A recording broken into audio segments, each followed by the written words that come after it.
Hey folks, another market update here. Still hanging out in the summertime cabana in middle part of August, but surely things are most likely going to start getting more interesting in the not too distant future from a seasonal perspective in terms of news flow as well. But in the meantime, I wanted to point out one opportunity that we are focusing on. It's been covered in the media quite well.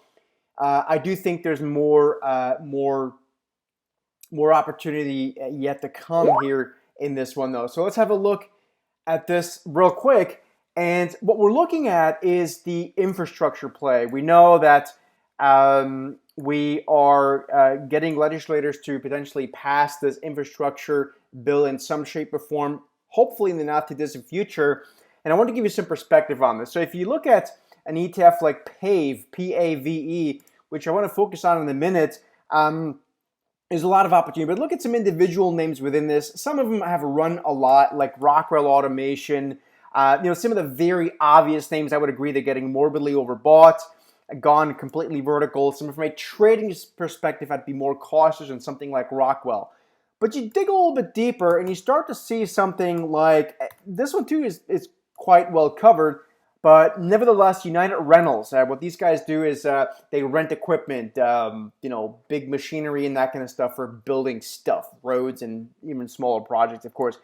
But you look at something like United Rentals, and if we think that the infrastructure bill has a chance to actually come to pass, which is our current view, then you look at something like United Rentals, which has had a big run, to be clear, from last October into where we are now. It's essentially doubled.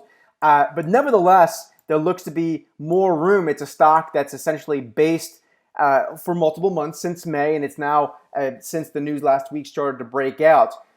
You can look at something like Fastenal, F-A-S-T. Look at what they do, a lot of adhesive things, anything in that sort of space. They've run quite a lot too, but at least it's based a while. For the past few months, the stock's been basing very much like United Rentals, and it looks like it wants to go higher. Bullish trend in all of these. It's just, I think what we want to avoid from a more tactical perspective is when you look at something like this that's trending in the infrastructure trade, you don't want to focus on something that's gone parabolic. It's just the reward to risk isn't very good because a lot of people will then, from a trading perspective, get stopped out if it has a normal mean reversion move to the downside. But that gets us back to this ETF, which is sort of a nice package, if you will, that you can get yourself exposed to the infrastructure trade if you believe in it. Of course, if you have to actually believe that it's going to pass, and that at least that's from our purview. That's kind of where we are now. Of course, you could argue, are we going to see a sell the news event? Possibly, but remember, the infrastructure trade isn't something that's going to be over as soon as they pass the package.